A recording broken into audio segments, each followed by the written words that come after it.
Thank you very much. Thank you.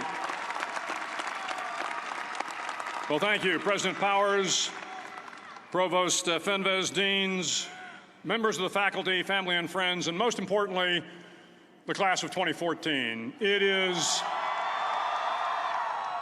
indeed an honor for me to be here tonight.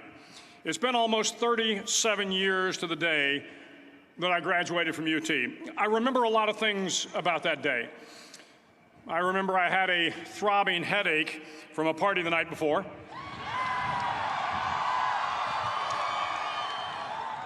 I remember I had a serious girlfriend, who I later married. That's important to remember, by the way. And I remember I was getting commissioned in the Navy that day. But of all the things I remember, I don't have a clue who the commencement speaker was, and I certainly don't remember anything they said. So acknowledging that fact, if I can't make this commencement speech memorable, I will at least try to make it short. So the university's slogan is, what starts here changes the world. Well, I've got to admit, I kind of like it. What starts here changes the world. Tonight, there are almost 8,000 students, or there are more than 8,000 students graduated from UT. So that great paragon of analytical rigor, esta, says that the average American will meet 10,000 people in their lifetime. 10,000 people, that's a lot of folks. But if every one of you changed the lives of just 10 people, and each one of those people changed the lives of another 10 people, and another 10, then in 5 generations, 125 years, the class of 2014 will have changed the lives of 800 million people. 800 million people. Think about it. Over twice the population of the United States. Go one more generation, and you can change the entire population of the world, 8 billion people. If you think it's hard to change the lives of 10 people, change their lives forever, you're wrong. I saw it happen every day in Iraq and Afghanistan. A young Army officer makes a decision to go left instead of right down a road in Baghdad, and the 10 soldiers with him are saved from a close-in ambush. In Kandahar province, Afghanistan, a non-commissioned officer from the female engagement team senses that something isn't right and directs the infantry platoon away from a 500-pound IED, saving the lives of a dozen soldiers. But if you think about it, not only were those soldiers saved by the decisions of one person, but their children were saved, and their children's children. Generations were saved by one decision, one person. But changing the world can happen anywhere, and anyone can do it. So what starts here can indeed change the world. But the question is, what will the world look like after you change it? Well, I'm confident that it will look much, much better. But if you'll humor this old sailor for just a moment, I have a few suggestions that may help you on your way to a better world. And while these lessons were learned during my time in the military, I can assure you that it matters not whether you ever served a day in uniform. It matters not your gender, your ethnic or religious background, your orientation, or your social status. Our struggles in this world are similar, and the lessons to overcome those struggles and to move forward, changing ourselves and changing the world around us, will apply equally to all. I've been a Navy SEAL for 36 years, but it all began when I left UT for basic SEAL training in Coronado, California. Basic SEAL training is 6 months of long, torturous runs in the soft sand, midnight swims in the cold water off San Diego, obstacle courses, unending calisthenics, days without sleep, and always being cold, wet, and miserable. It is 6 months of being constantly harassed by professionally trained warriors who seek to find the weak of mind and body and eliminate them from ever becoming a Navy SEAL.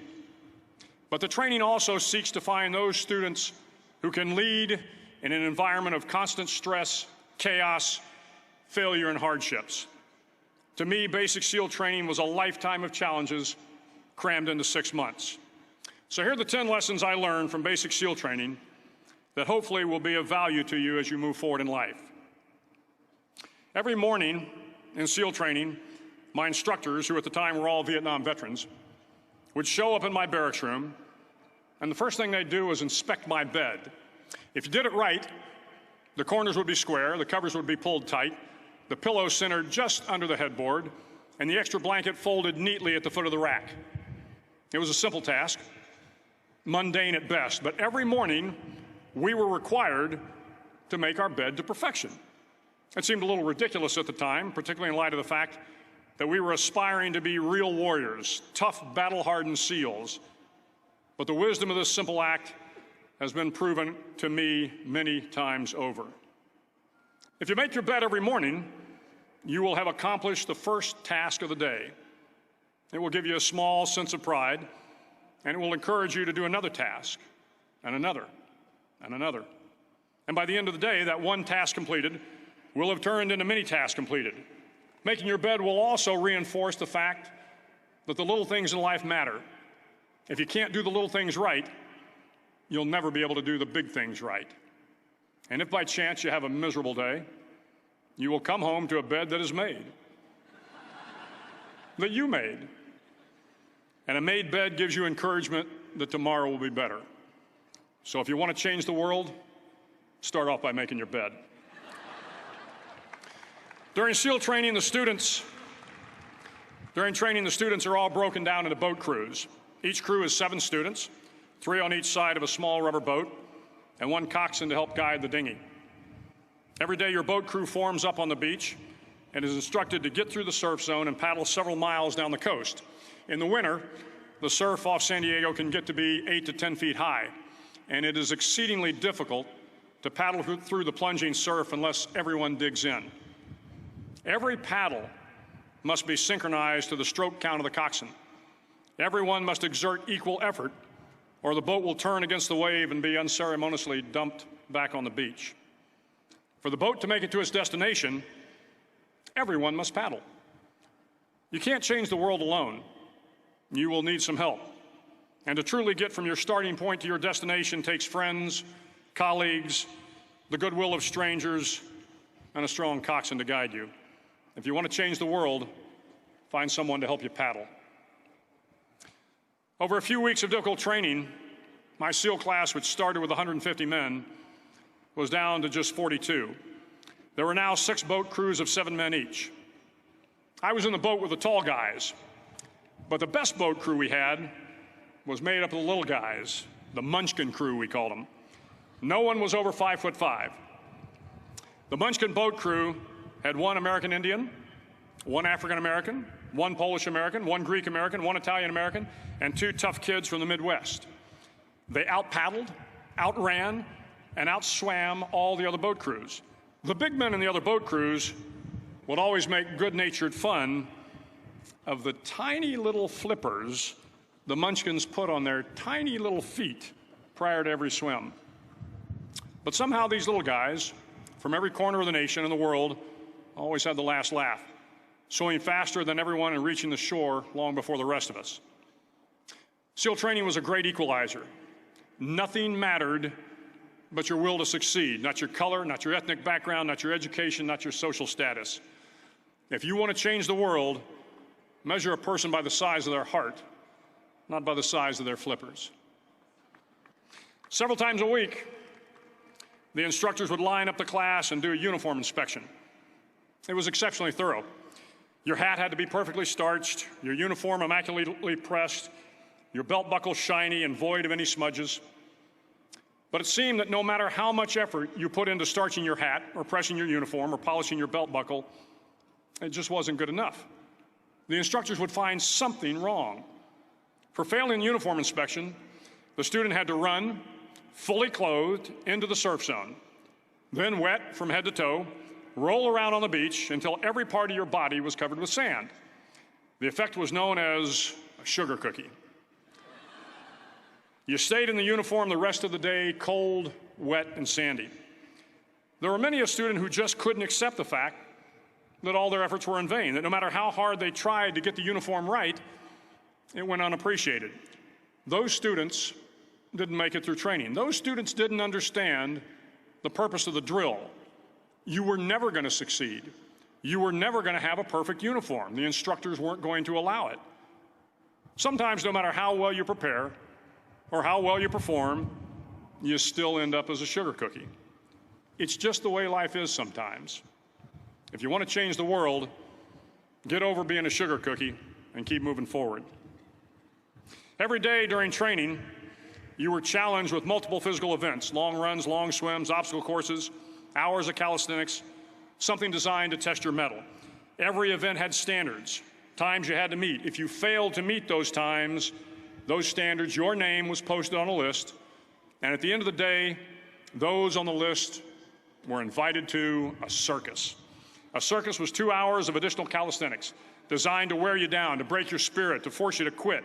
No one wanted a circus. A circus meant that for that day, you didn't measure up. A circus meant more fatigue, and more fatigue meant that the following day would be more difficult, and more circuses were likely. But at some time during SEAL training, everyone made the circus list. But an interesting thing happened to those who were constantly on the list. Over time, those students who did 2 hours of extra calisthenics got stronger and stronger. The pain of the circuses built inner strength and physical resiliency. Life is filled with circuses. You will fail. You will likely fail often. It will be painful. It will be discouraging. At times, it will test you to your very core. But if you want to change the world, don't be afraid of the circuses. At least twice a week, the trainees were required to run the obstacle course. The obstacle course contained 25 obstacles, including a 10-foot wall, a 30-foot cargo net, a barbed wire crawl, to name a few. But the most challenging obstacle was the slide for life. It had a 3-level, 30-foot tower at one end and a 1-level tower at the other. In between was a 200-foot-long rope. You had to climb the 3-tiered tower, and once at the top, you grabbed the rope, swung underneath the rope, and pulled yourself hand over hand until you got to the other end.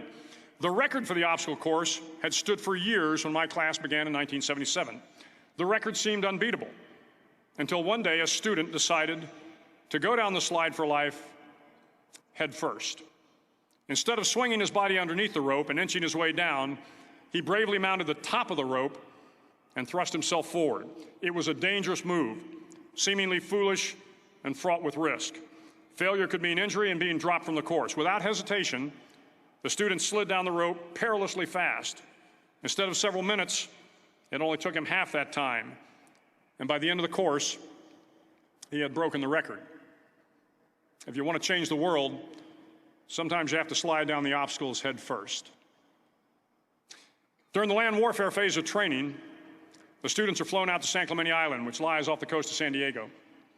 The waters off San Clemente are a breeding ground for the great white sharks.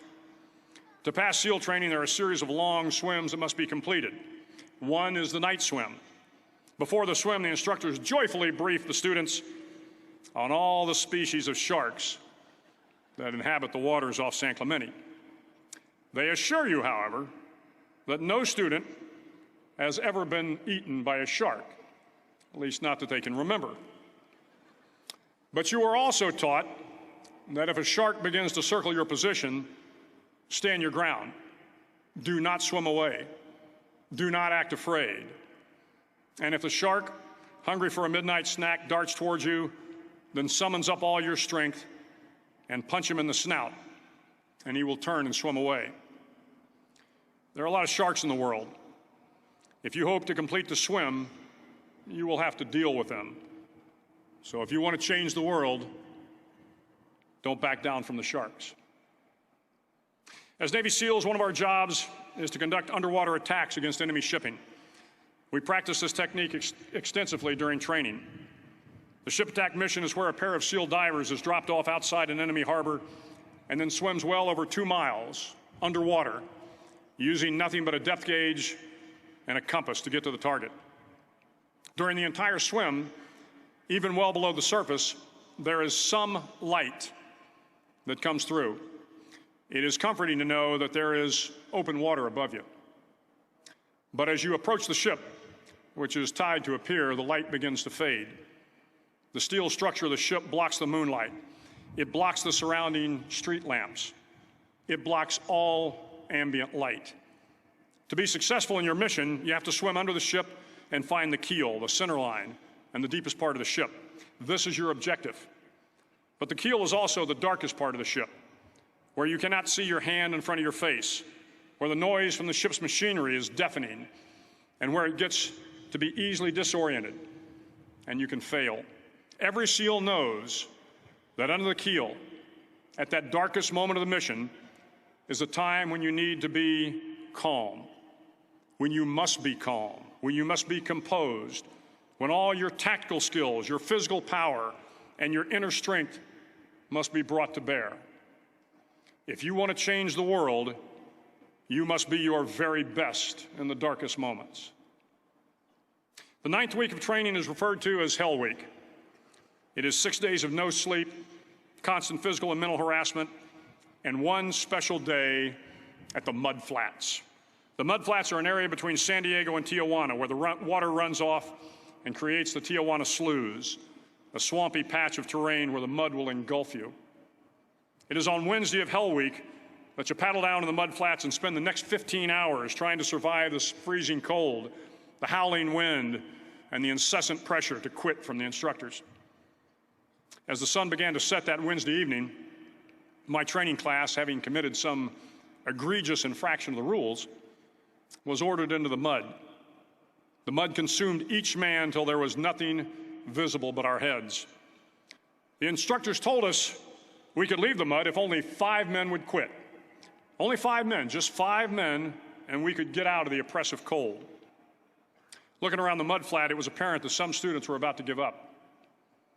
It was still over 8 hours till the sun came up. 8 more hours of bone-chilling cold. The chattering teeth and the shivering moans of the trainees were so loud, it was hard to hear anything. And then one voice began to echo through the night. One voice raised in song. The song was terribly out of tune, but sung with great enthusiasm. One voice became 2, and 2 became 3, and before long, everyone in the class was singing.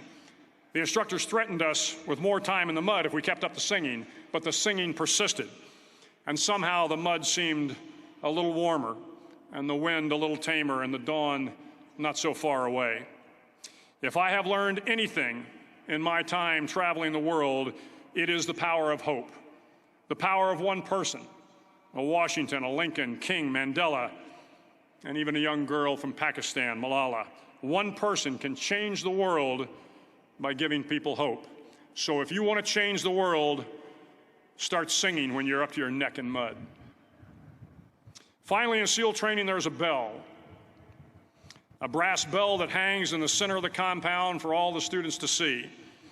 All you have to do to quit is ring the bell. Ring the bell, and you no longer have to wake up at 5 o'clock. Ring the bell, and you no longer have to be in the freezing cold swims. Ring the bell, and you no longer have to do the runs, the obstacle course, the PT, and you no longer have to endure the hardships of training. All you have to do is ring the bell to get out.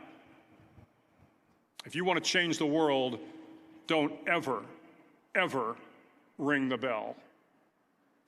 To the class of 2014, you are moments away from graduating, moments away from beginning your journey through life, moments away from starting to change the world for the better. It will not be easy, but you are the class of 2014, the class that can affect the lives of 800 million people in the next century. Start each day with a task completed. Find someone to help you through life. Respect everyone. Know that life is not fair and that you will fail often. But if you take some risks, step up when the times are the toughest, face down the bullies, lift up the downtrodden, and never, ever give up. If you do these things, the next generation and the generations that follow will live in a world far better than the one we have today. And what started here will indeed have changed the world for the better. Thank you very much. Hook 'em horns.